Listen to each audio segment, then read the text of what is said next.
alasan babi itu haram bukan karena kotor, bukan karena bawa penyakit, tapi karena jadi gini ceritanya. Di Timur Tengah sana kan tandus dan gersang ya, wilayah yang kering sehingga air tuh jadi komoditi yang langka dan berharga. Nah, sebagai hewan ternak, babi itu mengkonsumsi air lebih banyak dari manusia. Nah, ini kenapa beternak babi dan mengkonsumsi babi jadi perilaku yang gak etis. Udah tahu air langka, ini malah melihara babi, bikin manusia dan babi rebutan sumber daya air. Kayak, ente kok melihara babi ya, akhi? Kita di sini semua susah air, ente malah melihara babi.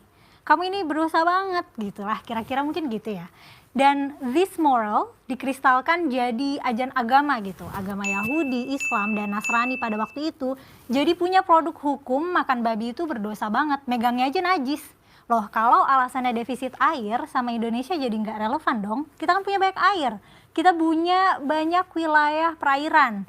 Pakai sering banjir segala pula.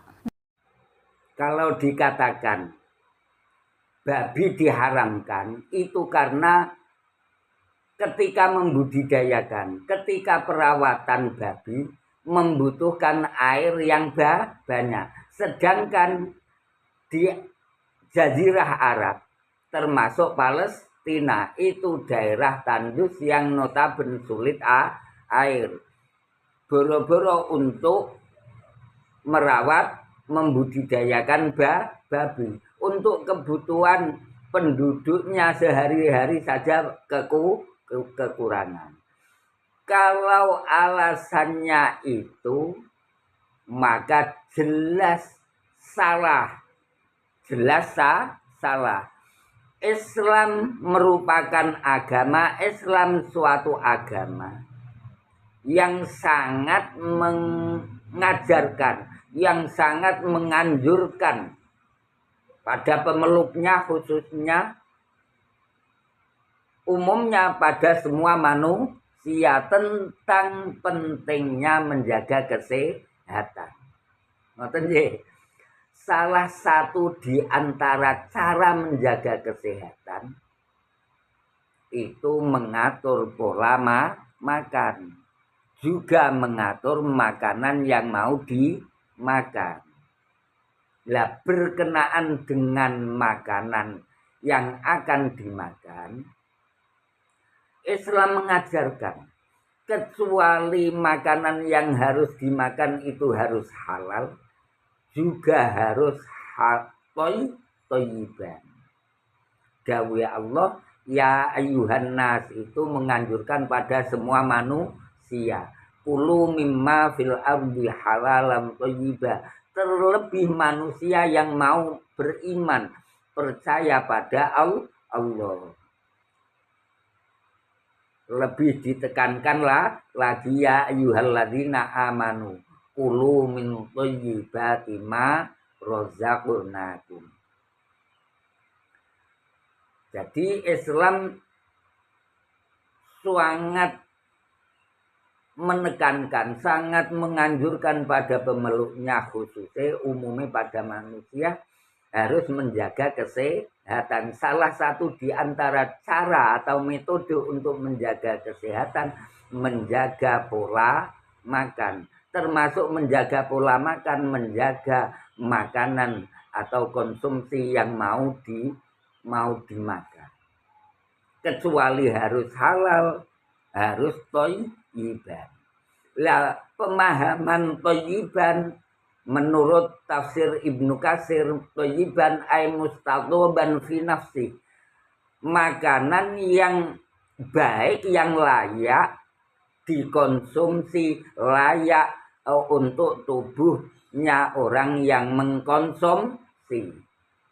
Lah, ukuran layak, ukuran baik tentu ghairu dhorin lil abdan, yang tidak membahayakan badan tubuh manusia, kecuali tidak membahayakan tubuh manusia, walalil ukul, tidak membahayakan akal.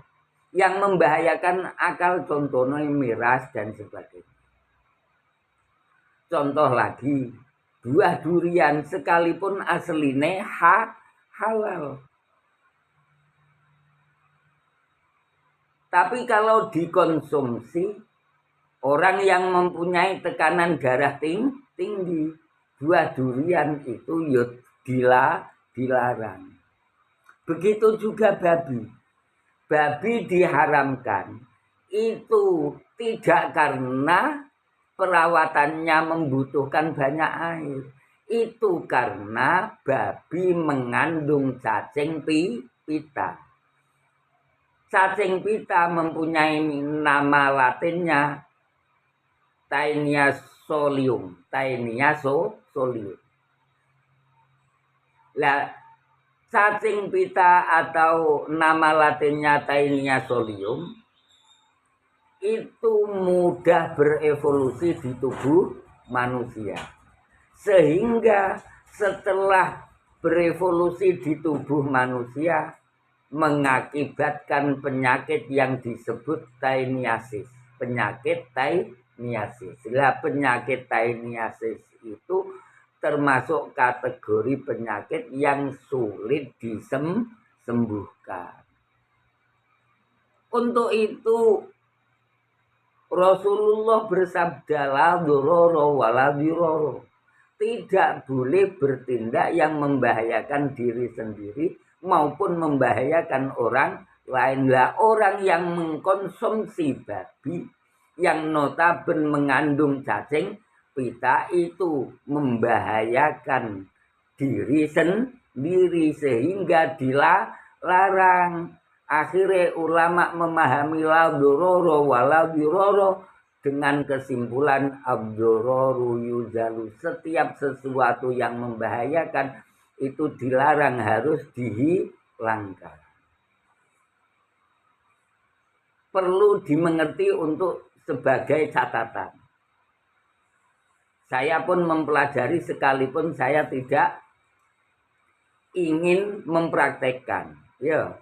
Banyak pemilik resep masakan yang bahan bakunya babi. Bahan pokoknya babi. Data yang saya dapatkan dari sumber WHO, CDC, dan Departemen Kesehatan RI. Yang menganjurkan atau mensyaratkan ketika masakan yang bahan bakunya babi harus panasnya minimal mencapai 180 derajat. Minimal secepat-cepatnya selama 30 menit. Menurut mereka, kalau daging babi sudah dimasak dengan suhu panas mencapai 180 derajat selama 30 menit menurut mereka. Itu bisa membunuh kuman atau cacing pita. Mereka yang mempunyai pemahaman seperti itu, mereka tidak berani menjamin daging babi yang sudah dimasak derajatnya mencapai suhu 180 derajat selama 30 menit. Itu tidak berani menjamin mengkonsumsi daging babi aman. Mereka tetap mengatakan masih ada risiko infeksi. Kalau mereka mengatakan masih ada risiko infeksi, maka benar apa yang dikatakan Rasulullah, la dzarara wala dzirara, sehingga ad-dharar yuzalu. Lah saiki pertanyaane,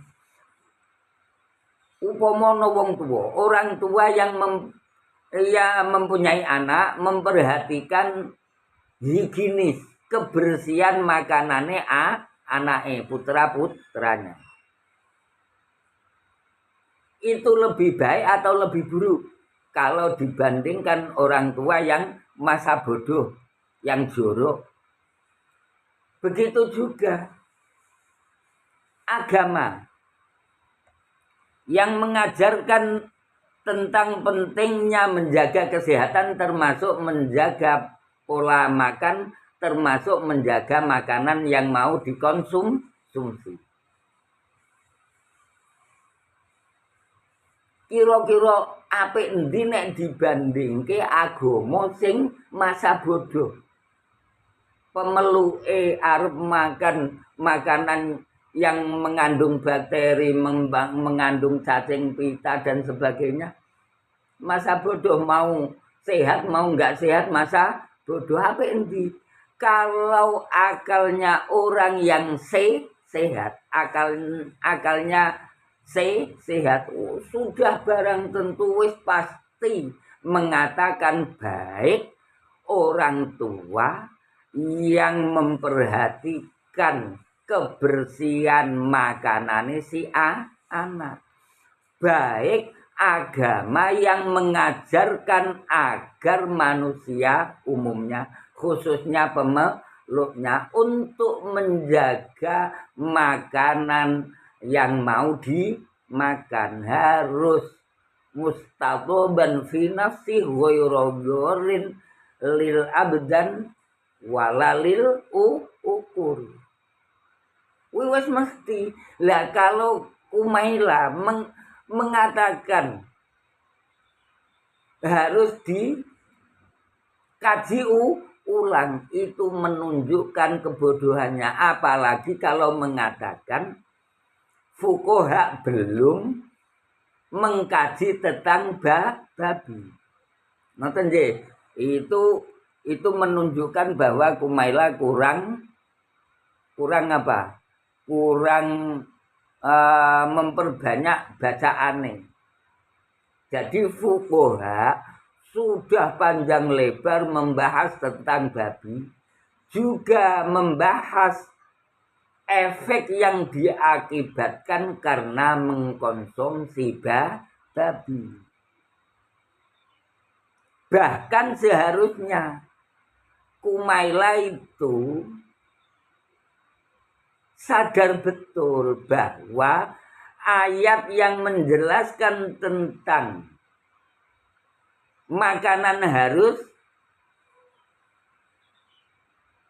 halal, juga harus thayyiban, ya Yuhannas kulu mimma fil ardi halalan thayyiban, ya ayyuhalladzina amanu kulu min thayyibati ma razaqnakum. Seharusnya sadar bahwa ini benar-benar mukjizat dari Allah untuk Rasulullah.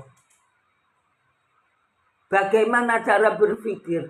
Al-Quran diturunkan pada masa jahiliyah yang notabene tidak ada alat medis yang bisa digunakan untuk mendeteksi cacing pita, kuman maupun hal-hal yang mengakibatkan penyakit. Pada zaman itu belum ada alat canggih seperti zaman sekarang. Sekalipun Al-Quran turun di zaman jahiliyah, Allah jelas memberitahu pada Rasulullah menyampaikan pada umatnya bahwa babi mengandung bakteri, mengandung cacing pita, apabila dikonsumsi manusia bisa membahayakan kesehatan. Itu kalau tidak murni dari Allah Subhanahu wa taala, juga gak mungkin. Ngoten nggih. Sehingga saya sarankan Umaila ini harus banyak-banyak belajar lagi. Akan tetapi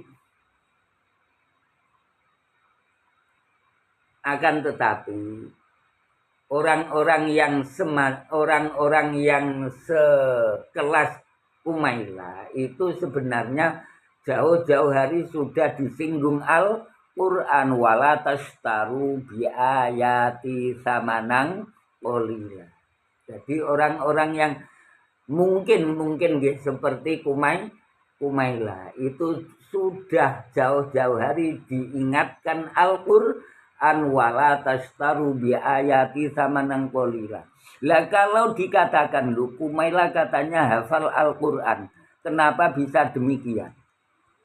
Lu memang Al-Qur'an itu walaqad yassarnal Qur'ana lidzikri. Al-Qur'an itu dimodifikasi Allah Subhanahu wa taala sehingga mudah untuk diingat, mudah dibaca, mudah dihafalkan.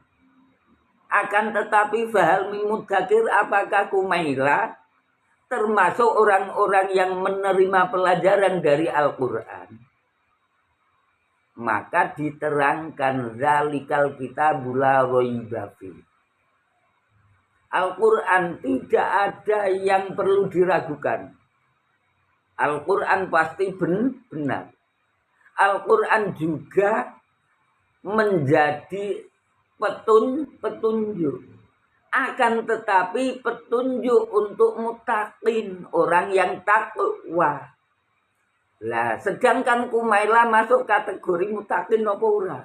Kalau Kumaila tidak masuk kategori mutakin, boro-boro mendapatkan hidayah dari Al-Quran. Allah bersabda khatamallahu ala qulubihim. Hatinya, akalnya ditutup Allah. Wa ala sam'ihim, pendengarannya ditutup Allah. Wa ala absarihim ghishawa. Akan tetapi kita tidak ketika mendengarkan orang-orang yang sekelas Kumaila tidak untuk menghina tapi untuk akan untuk didakwai. Semoga di kemudian hari mendapatkan hidayah dari Allah Subhanahu wa ta'ala. Lho apa oleh ndongaake wong ngono kuwi? Oh, oleh wong Gusti Kanjeng Nabi ketika diberi pilihan Allah sawaun alaihim astaghfarta lahum am lam tastaghfir lahum, Rasulullah tetap memilih mendoakan orang munafik sekalipun Allah neruske la yaghfirullahu lahu, sekalipun la yaghfirullahu lahu.